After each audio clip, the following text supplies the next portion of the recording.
There is some good news on the tax front, regardless of Steely Joe's proposals, which will certainly many of them will find their way to be passed. But some good news. So let's read this. I was actually pleasantly surprised to read this from Brian Westbury and the boys over at First Trust Portfolio. Elections have tax consequence. The seemingly endless election of 2020 is finally over, with Georgia going to the blue. As a result, Biden will have slender majorities in the House and Senate. The slender majorities will limit dramatic policies which require 60 votes, but tax policy is likely to change in some significant ways. Congress can use special budget procedures to pass tax hikes without needing 60 votes to break a filibuster. A simple majority works.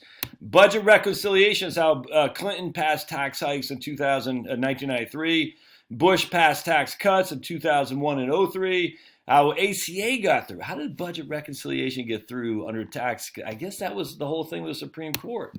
Obama said it wasn't a tax. They used budget reconciliation, which John Roberts said it was a tax because that was the reconciliation.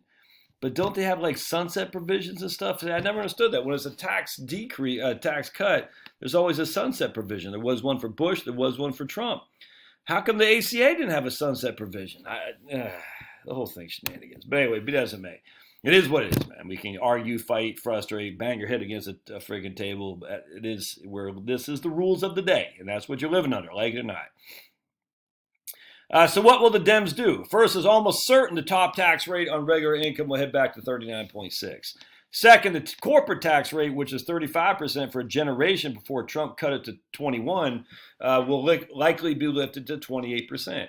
Neither of these moves will help the economy grow, but the U.S. had a top personal tax rate of 39.6 and a corporate tax rate of 35% from 1993 to 2000, and again in 2000 to 2017, with no recession during any of those years. So not a huge growing economy, but not a declining economy.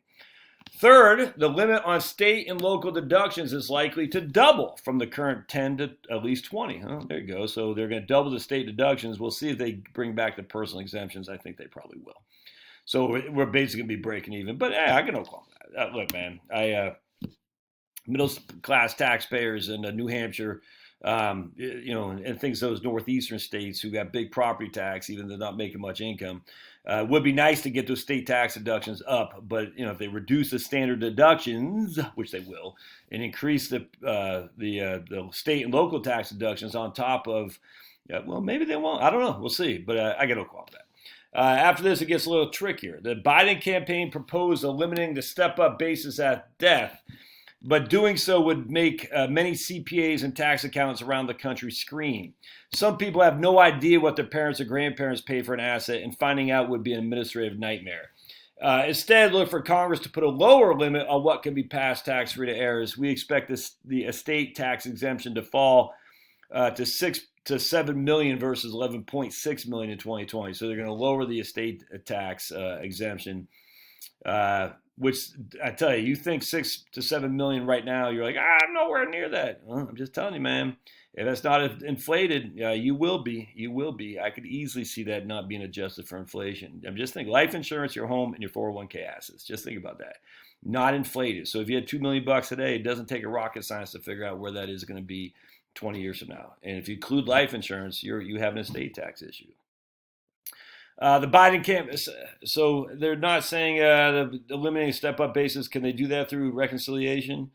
A tax policy can be done through reconciliation. I don't know if they can get rid of the step-up basis in reconciliation. There's just the National Association of Realtors will flip out, and I think they're like the biggest lobbying group after the teachers unions or something like that. It's nuts. The Biden campaign has proposed treating capital gains and dividends as regular income for those making $1 million, but a 39.6% rate on this income, which is really double tax. Well, I mean, Brian, dividends are already double taxed, would push rates to levels we haven't seen since the Carter administration. Slender majorities could make this virtually impossible. Instead, look for a tax rate hike to 24 from 20%. At present. Why 24? Because combined with a 3.8% Medicare tax, the effective rate would be close to 28%, which is where it was when Reagan left office. So there you go, man. An increase in capital gains to about 28% from the highest right now is 20.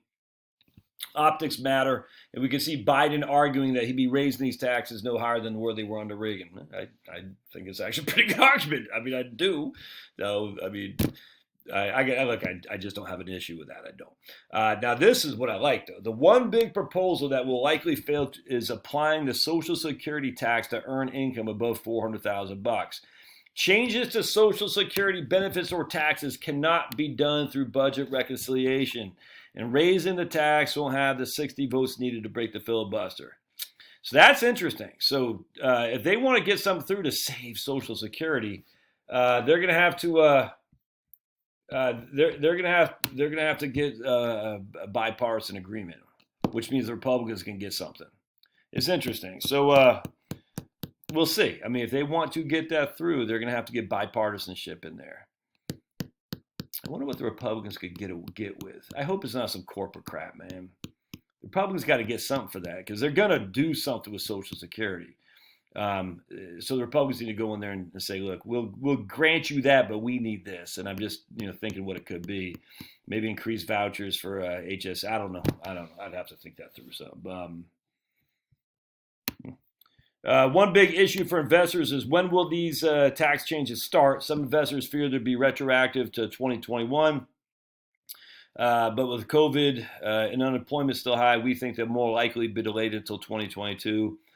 We think tax hikes slow the economy. If we had our way, the U.S. would fix its budget by spending cuts and issuing 50 to 100-year bonds, like I always say. But as they say, election has consequences. Look, one of the reasons I'm not as frightened necessarily is when you come to the conclusion that people look, regardless of the fair and clean elections, when you come to the conclusion there's still tens and tens and tens of millions of people who want higher taxes and higher spending. It's like, when you come to that conclusion, for some reason, it's liberating. Like, that's what people want. They're going to vote what they want.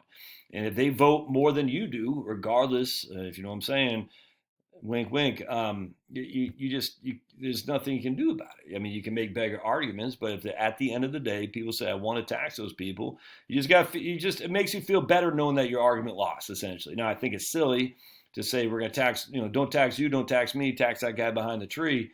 But it's liberating to know that at the end of the day, is what people want. People are going to get what they want, man. And I wonder if ignorance is playing a role here. But if they want that, the higher taxes, and Biden said, "I'll give you what you want."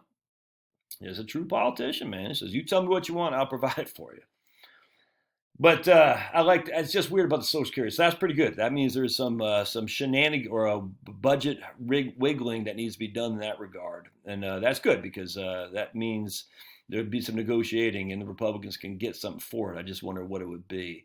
I don't think it's going to wait until 2022. I think it's going to take place this year. I really, really do. And as such, it has to. If they do it in 2022, man, I mean, that's a campaign commercial right there. They just raise taxes.